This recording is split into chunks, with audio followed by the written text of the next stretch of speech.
قدرمنو لیدونکو سلامونه او نیکې هیلې تاسو ښه راغلاست وایم د دې اونۍ غوره خبرونو ته د چین له لورې د کرونا ضد مرسته شوی 700,000 ډوزه واکسین افغانستان ته راورسید. په چین کې د افغانستان سفیر جاوید قایم وایي چې دا واکسین چین د بیولوژیکي محصولاتو د تولید د انسټیټیوټ له لورې مرسته شوی دی.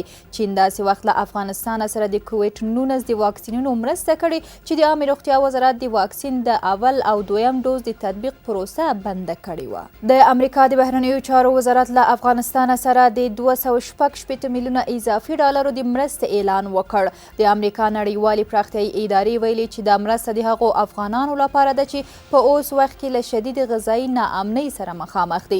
د امریکا د نړیوالې پراختیایي ادارې په وینا په دې مرسته کې 150 میلیونه ډالر د دوی له لوري ورکول کیږي او په مجموع کې امریکا په 2023 مالي کال کې افغانستان ته تر 543 میلیونه ډالر زیاته بشري مرسته ورکوي. افغانستان په تیرو 4 کلونو کې د هوایي دهلیزونو له لارې د 460 میلیونه ډالرو په ارزښت صادرات کړي دي. د حکومت د رسنیو مرکز وایي دا صادرات د 2800 هوایي پروازونو له لارې چین، هندوستان، متحده عربي اماراتو، ترکیې، اروپا او یو شمېر نورو هیوادونو ته شوي دي. د دې مرکز له لورې په خپور شوي راپور کې راغلي دي چې په دې صادراتو کې وچه او تازه میوه، زعفران، اینجه، افغاني غالۍ او جلغوزي شامل وو. راپورونه زیاتوي چې یوازې په تیره مې میلادي میاشت کې د هوایي دهلیزونو له لارې بیلابیلو هیوادونو ته د 12.5 میلیونو ډالرو په ارزښت صادرات شوي دي. د افغانستان د کرنې، اوبو لګولو او مالدارۍ وزارت ویلي چې ډیر ژر به قزاقستان ته 500 مټریکه ټنه وچ زردالو صادر شي. د وزارت په وینا چې دا به د وچو زردالو لومړنۍ جوپه وي چې قزاقستان ته صادریږي. د دغه وزارت په یوه خپره شوې خبرپاڼه کې ویل شوي چې دا 50 مټریکه ټنه وچ زردالو به د 150,000 امریکایي ډالرو په ارزښت صادر شي. افغان چارواکو زیاته کړې چې د وچو زردالو صادرات له افغان باغ لرونکو سره ډیره مرسته کولی شي او په وینا یې کله وچو سربیره د تازه زردالو صادرات هم پیل شي. له افغان باغ لرونکو سره به پر وخت همکاري شوې وي. لغمان ولایت کې د 45 میلیونو افغانیو په لګښت 10 کانالونه جوړیږي.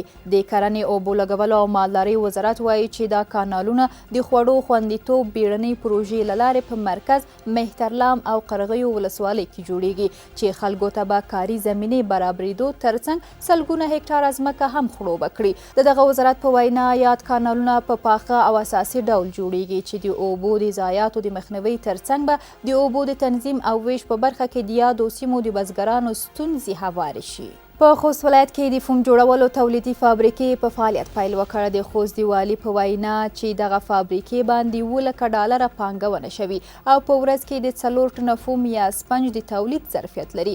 د نوموړي په خبره دغه فابریکې په مستقیم او غیر مستقیم ډول شاوخوا 350 کسانو ته د کار زمینه برابره کړې ده. ښاغلی کټوازی وایي دغه فابریکه سموات صنعتي پارک کې د 15 جریبه ځمکې کې جوړه شوې ده. د خوست ولایت د مقام د معلوماتو له مخې دا مهال په خوست ولایت کې 215 لویې او وړې تولیدي فابریکې فعالیت لري.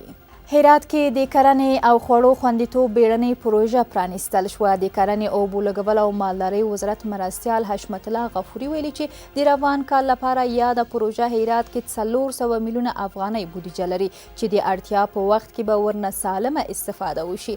هغه زیاته کړې چې یاده پروژه د آبریزو، چک ډیمونو او د اوبو لګولو کانالونو د بیا رغونې او جوړولو، د اصلاح شویو تخمونو ویش او د نویو بڼونو او ممیز خونو جوړولو په برخه کې فعالیت کوي.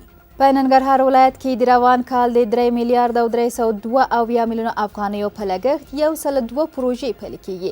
ځایي چارواکي وایي د دغو پروژو له جملې د 15 پروژو عملي چارې جریان لري. 3 پروژې بشپړې شوي او د پاتې نورو پروژو پروسه په تدارکاتو کې تر کار لاندې ده. د ننګرهار د اقتصاد رئیس وایي همداراز د راتلونکي مالي کال لپاره د 11 میلیارډ او 514 میلیونه افغانیو په مالي لګښت 504 پروژې وړاندیز کړي دي.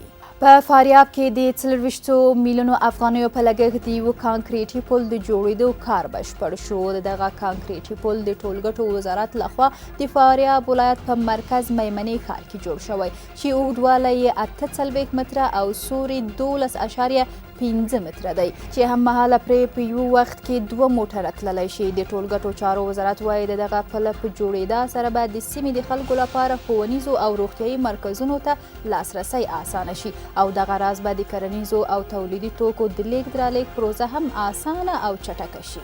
دا د دې اونۍ غوره خبرونه چې تاسو ته مو وړاندې کړل، تر بیا ښې چارې.